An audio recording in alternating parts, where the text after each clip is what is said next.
welcome to Our Towns, Mount Blue TV's local access show that is focused on Jay, Livermore, and Livermore Falls, those communities, and also the people that are in them. So today we have a treat. We're going to chat with and meet Dan Ryder, who is in education at Mount Blue High School and does ever so much more.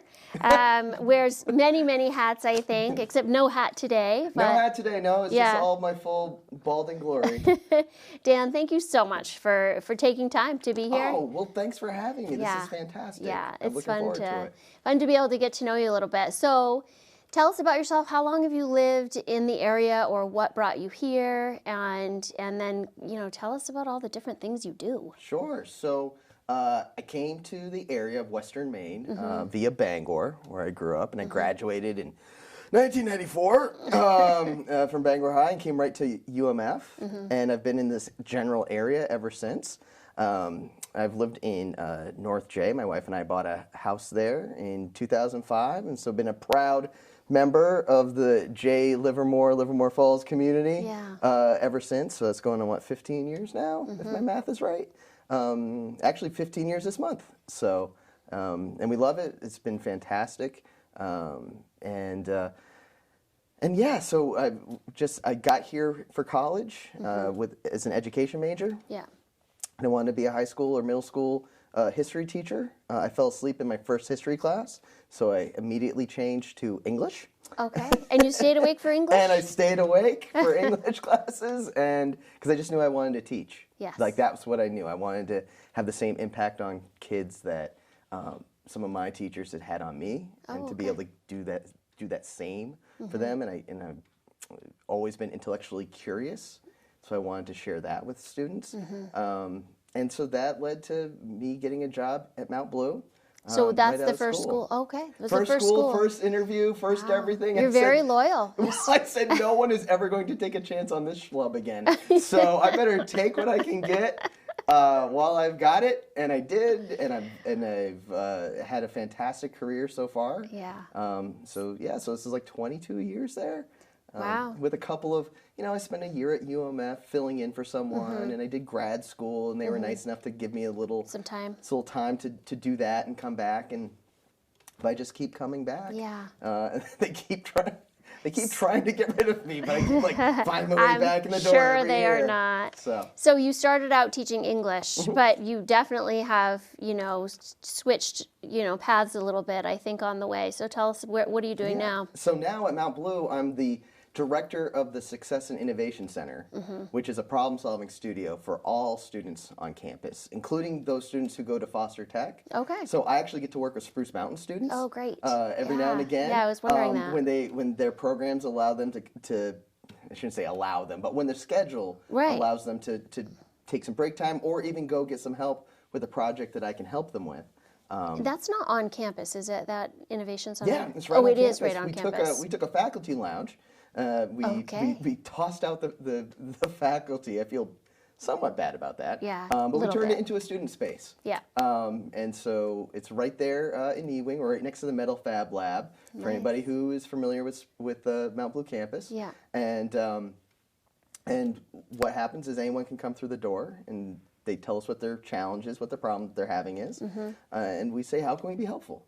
So what do you mean anyone comes in the door? Just the local businesses or students? Who's coming in? So it's students and faculty primarily. Yeah. But really, we've had community members come through the door. We're working on trying to help a community member who has an idea for a dog biscuit company. Okay. I'm working to try to help mitigate the communication between her and some of our resources on campus to help prototype a rolling pin that will help her business to produce their dog biscuits faster. Yeah. We also do a lot with United Way and United Way affiliated organizations to help find ways in which our students and our faculty can be engaged in helping solve some of the problems in our community.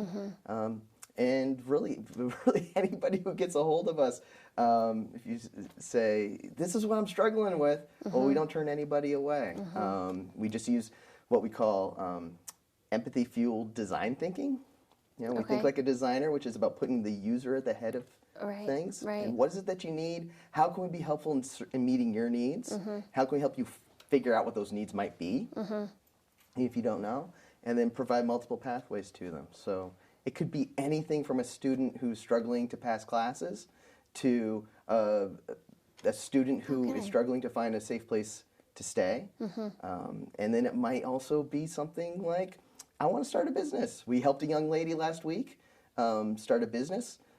She already had the business kind of going, but we helped her design her business cards. We helped her kind of process through the work that's involved there. So Dana Dowling, our ed tech, helped her right through the process of seeing through like what good design looks like on a business card, and Oh, nice. and helped her get to the place where she's got prototypes made. Yeah. And at the same time, one of our foster tech students was in and was just feeling a little like out of sorts and just kind of having one of those days that we all have. Right. And I said, "Do you know how to use 3D printers?"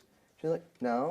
I'm like, well, I happen to know that at Spruce Mountain in the library, where my wife is the librarian, they have some 3D printing, and they have a bunch of other cool stuff at Spruce Mountain in the library there. Oh, really? I said, I've got some of that stuff here. Do you want to try it out? So that when you're there on campus, you can go in there with a little bit of knowledge. So in the space of 15 minutes, we had designed an original unicorn, because she collects unicorns, this young lady, and we printed it off, and she was able to go home with it that day. That's cool. So Yeah. so we try to do a little bit of everything for everyone. That we can. So, and I think having talked with you before, you sort of have an outside of the box way of looking at education, and I think really tailoring education to students' ability to learn, and then also to sort of regurgitate what they've learned. And is that also the topic of the book that you wrote? You've written one book or maybe more. So I've written one book Yeah. with my co-author, Amy Burvall. We wrote a book called Intention, Critical Creativity in the Classroom. And it's all about what you just talked about. Right. It's about finding multiple pathways for students to demonstrate what they know using creative expression. And just the idea that there's more than one way to show what you know, and sometimes students aren't going to do the best job of articulating their knowledge using a quiz or a test or an essay or a problem set. It may be that if we provide these creative ways of showing, I should say, these ways where they're using creative expression to show. Because you don't have to necessarily, as a teacher, feel like, I've got to come up with some crazy way or 100 different ways to get every kid to show. So no, you can just do some simple things. Like one of my favorites is a color palette. And you just ask a student, hey, this mathematical process, we know that in the order of operations in math, please excuse my dear Aunt Sally, right? Parentheses, exponents, multiplication, division. So what if you gave each one of those a color to represent that? And you named the color, you gave that color a name that isn't purple or orange or green, but rather represents that idea. Like you said, parentheses comes first, so you might say purple. Well, it starts with a P. Great, kid. That doesn't show me anything that you know. Right? You go purple. Why purple? You said, well, purple's regal, right? It's a color typically associated with royalty. So we're going to call that power, right? So that's color. They come first, parentheses. It's the first thing that you have to think about. So we're going to call that purple power from now on, right? So that's the color that you use. Well, after they come up with this color palette, then have them use that to mark up their work, or have them express that, or when you know that, oh, with this problem set, when you know that you're going to be dealing with parentheses, so underline with a marker all the ones that are going to in purple or whatever color you've come up with, right? So the idea is just relatively simple things that you can do that don't take a lot of time, but allow a student to use their creative side of their brain, which is more critical thinking, right? And get them to the place where you're nesting those on top of your content. And so you don't have to give up any of the thinking that you really want them to know and be able to do.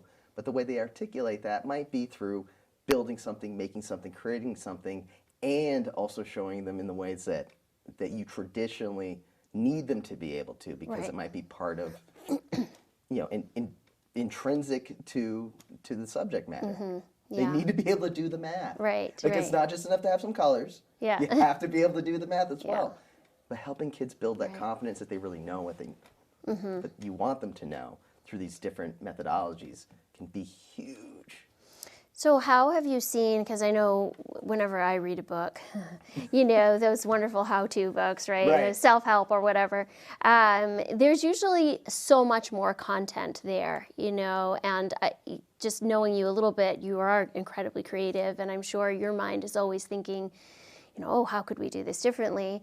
But I also know that when you're just, you know, teachers, like people just living day-to-day life, and then teachers just going in day-to-day to do their job and teach the material that they know they need to, you know, get across.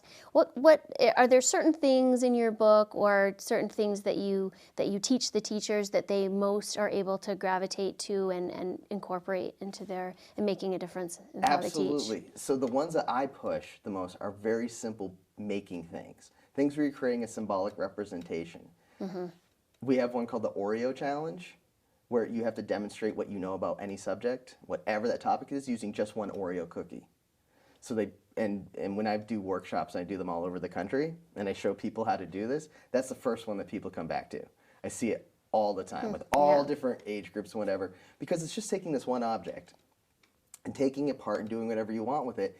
Show me everything you know about fill in the blank. Show me everything you know about the Civil War. We always go back to the Civil War. It's like the generic example for everything, right? Show me what you know about nutrition. Show me what you know about photosynthesis. Show me what you know about you know, this calculus that we're doing. Like whatever the thing is, but I want you to articulate that using this Oreo cookie, and I want you to build a model of that idea, or I want you to take 3 pictures, right? Beginning, middle, and end of this process, and use the Oreo cookie to show that, and take it, do whatever you need to do. Right. And you have 15 minutes to do it. You don't have all period, you don't have all class. We're not doing this all class. We're doing this right now for me to get a sense of what you know. A lot of times teachers are suggested they do things called exit tickets, right? Which is like, write down 3 things you learned today. Well, a lot of students write down a whole lot of nothing on those exit tickets. And then we look at them and we go, I don't know. I don't, like, oh, great, they don't know anything. That wasn't or what do you valuable. remember from last class? Here's 3 things. Well, we don't go back to them. We don't necessarily look at them. Right. Because we kind of, a lot of us know that that's not the most robust way to show what they know. When you have students build things, Lego, Oreo cookies, Jenga blocks, whatever the thing is that they're making, at a glance, you're bopping around the room and you immediately have a sense of who knows and who doesn't. Versus when you have them write those exit tickets, well, as long as they've got words on the card, unless you look down and really read what it says, you're not going to know. Right. Until it might be too late. But you immediately get a sense. And it opens up the opportunity for conversation, which leads to relationship building. Like, hey, why are you struggling with this? I just can't make it right. What do you mean by right? And the name of the book comes from the idea that if you can articulate why you did the things that you do and what your intent was, that's even more important than the thing you made. Right. So we're always saying it's ideas, not art. It's creative expression. It's not art. Right? We're not asking these to be gallery pieces. We're asking you to show what you know about this other thing. Demonstrate your knowledge. Right, because the process that you're really after is what's the thought process behind all of this, not what you've created, right? And when we have that conversation, well, then you realize, oh, you know a ton. You know tons about whatever the topic is. You just weren't able to articulate it in the way that I traditionally ask you to, or that I even ask you to do in this weird Oreo cookie, Lego, Jenga block machination, right? Oh. But taking your knowledge and trying to impose it on something that totally doesn't fit makes you think harder about maybe how could I do this, and and it builds this confidence, like when you're sitting there saying, oh, I get what you're saying, I totally know that you know this thing. Well, tell me what you were trying to do. Well, if I'd had enough time. That's my favorite. When a student says, well, if I had enough time, I was going to, and that's when you start to realize, oh, they get it. Or, no, you were going to do that. Well, maybe we need to have another conversation tomorrow. And it's another way of finding out what they know. Because that's really what I think education is in terms of a teacher, it's this constant ability to deliver, not deliver, but to facilitate the learning process and help students to learn and to know whether or not they're actually learning the things that we're hoping to do. Right. Can they actually do it? Do they actually know it? Or were they just able to give us an answer on that one day so they could get that grade?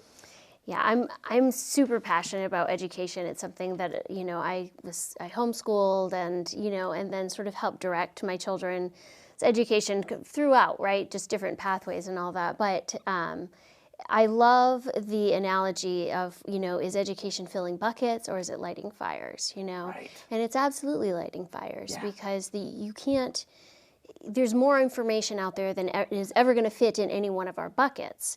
But if you do light a fire, if people are just engaged and they want to know something, and you give them the tools to be able to get that for themselves, then that's where they go with it. Exactly, and those fires for me, it comes from being able to solve problems. Like it's hard to see relevance when you're just learning it to get the grade. Yes. Right. Yes. Even for the most the most successful student, right? Absolutely. They're like, you don't light a fire by just a grade. It's right? just, yeah. It's got to be about something else, and that's why I try really hard when I'm working with teachers, working with colleagues, working with teachers anywhere, to try to help them see ways that how might we turn this into a problem-solving opportunity? What problem could this knowledge help solve?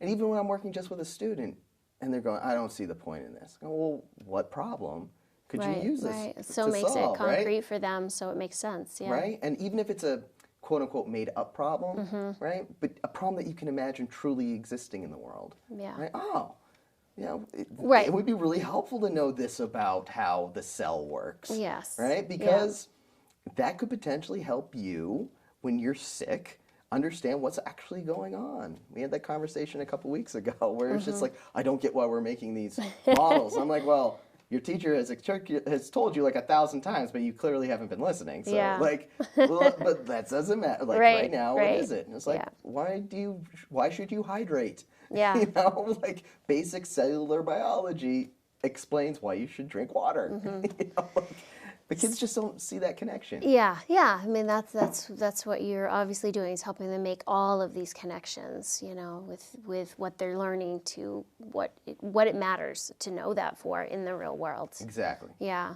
So you were also the Apple Distinguished Teacher. Was it 2017? 2017, I was invited into that group. I was named. Did that have something to do with the book, or how did that come about? That came about primarily through that work I was just talking about with problem solving in the classroom. I shifted from teaching English in a more traditional way, even though I've always been super weird. So I guess like traditionally is like, that's kind of a stretch, just a stretch to call you traditional. Yeah, I've always been weird, but I still for the first 5 years of my teaching, even though I worked in pop culture things all the time, it was still like the way students express themselves were reading, writing, essays, and I was really good as a writing teacher. I knew what I was doing, and I learned quickly how to make it even better. Yeah. But I was still feeling like a lot of the questions I was getting asked all the time was, what's the point of me doing this? And I was having a very hard time articulating to many of my students, wow, I don't know why you're writing a literary analysis. Because you're right. I'm not sure what, deep thinking, super important, right? But if you know that your path is taking you in this direction, or you have a sense it's going in that direction, then why is this helping, right? Writing super important, analyzing things super important. Couldn't make it, I was on board there, but I just couldn't figure out why I was having them write what they were writing. So we started writing more personal stuff, and that helped too, right? But I realized it was really, things needed to be in the service of solving a problem. And when I started seeing all of my teaching that way, and I started moving closer and closer to that, and I adopt this framework of design thinking, which is what professional designers do all around the world, that started making me think, there's the secret sauce. That's the thing that I need to be doing in my classrooms, in my English class, to show them that reading this book isn't about reading the book, it's about solving the problems in the book. Yeah, right? very So good. we read Of Mice and Men, and we designed tiny houses to help those students, right? Like, to help them show what they know, but it was to help the characters in the book. Yeah. And that was like where everything started to change, and that really helped my profile, so to speak, as an educator. Just made me more of a unique flower, but also in a way that people could see, go, oh, I can do that. That's relatable. Exactly. That's what I was just going to say. It's not just, it's just not out there, untouchable by someone who's, not as creative maybe as you are, but it just all of a sudden that little bit of shift in focus other people can do and helps make sense of it also. Yeah, and it's been awesome. That's when I'm super active on social media, especially Twitter. Helping other teachers do that. Oh, are all you? Over the place. Okay. Yeah, it's like one of my favorite things. So they're interacting with you over Twitter, and you're feeding out ideas and that's that how kind I of learned stuff. it. I learned it all through Twitter. Did you really? I did. I met this community called kidding. hashtag DTK12 Chat. Yeah. This was several years ago now.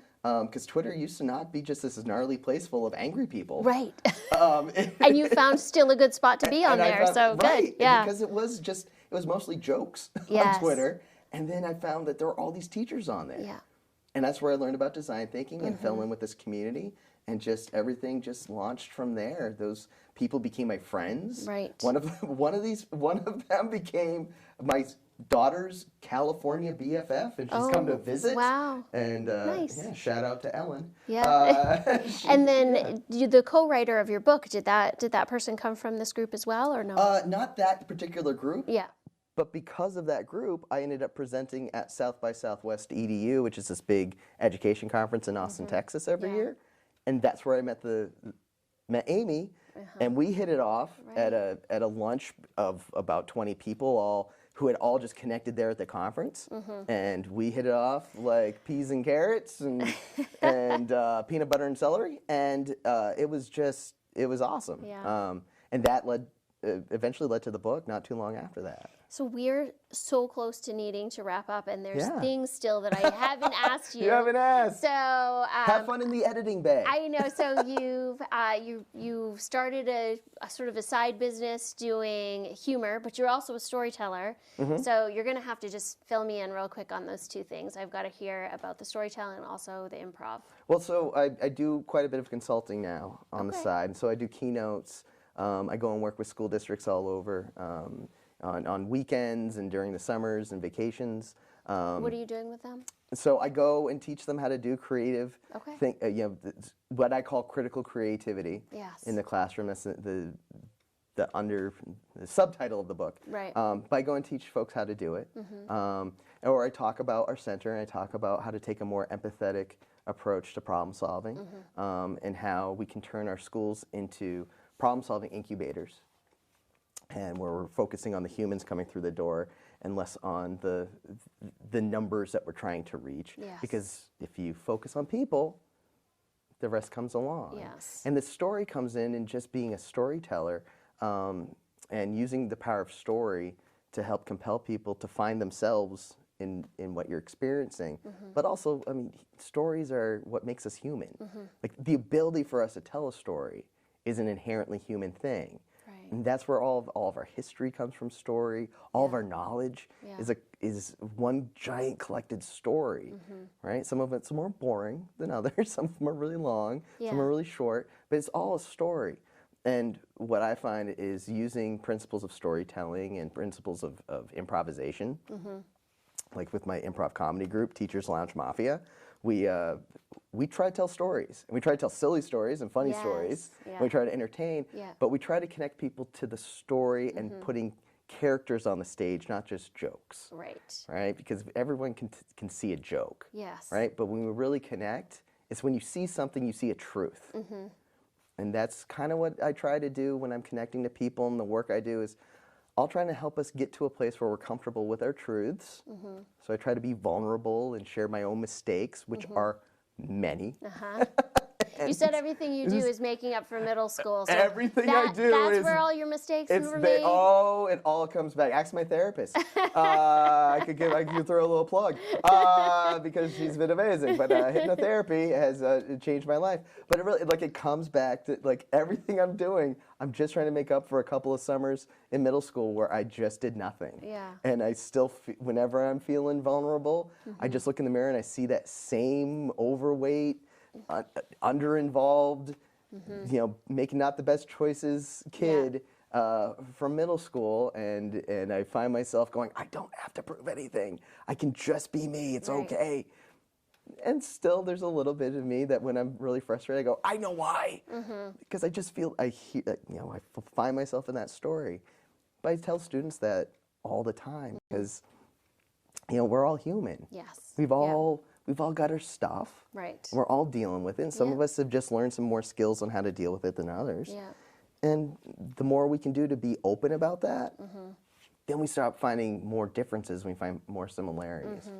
Right? So, if I think we're recently at a TEDx. Did you do a story? TEDx Dirigo, Yeah. So here in Maine, you did a storytelling event. How many people were telling stories at that event? What was the end number? I think it was 13 of us, 12 of us, or 13. Yeah. And it was amazing. And I still can't even believe I was asked to be a part of it. That's awesome. Can we watch this online? Yes, you can just look up TEDx Dirigo. Yeah. And then just type in Dan Ryder and you'll find mine. But just look up TEDx Dirigo because there's a ton of great ones. And it was amazing. The people I was on stage with that event, I'm still I did not belong there. I was there's no. Wait, that's the seventh grader speaking. Right, exactly. See, I'm like, no, oh man. No, you don't understand. I should just be at home playing Nintendo. Reading X-Men comics. But that's it was amazing, and it was. I was completely blessed to be a part of it, but also just to be around those ideas and those folks was awesome. Yeah. And to see and my appreciation for that community for letting me share the story of our work has been really, really helpful, and it's been really rewarding to hear people from around the country be able to say, "Oh, that's interesting. I like what you're doing. We're trying to do something similar." Right. At which point I go, "Tell me what you're doing because I want to know more." Right. I need to get better at doing what I do. Intellectually curious, you said. Oh, always. Yeah. Always. Well, good. Thank you so much for your time and thank you for having me. Hanging out this is great. and just telling us all about you. I'm sure it's been inspirational to a lot of people, and then a lot of things to follow up on too that they might want to know more about. Well, gosh, I hope so. Yeah. Well, thank you all for joining us today. I'm sure you found today interesting, getting to know a little bit about your neighbor, Dan Ryder, and all of the different things that he does. I think if you're interested in storytelling, as I am, I'm going to be looking up TEDx Dirigo, and then there's also his book that you can check out, or if you're interested more about what's happening at the high school and what he's doing there, I'm sure he'd be happy to talk to you. So thank you for joining us today on Our Towns, and we'll see you next time.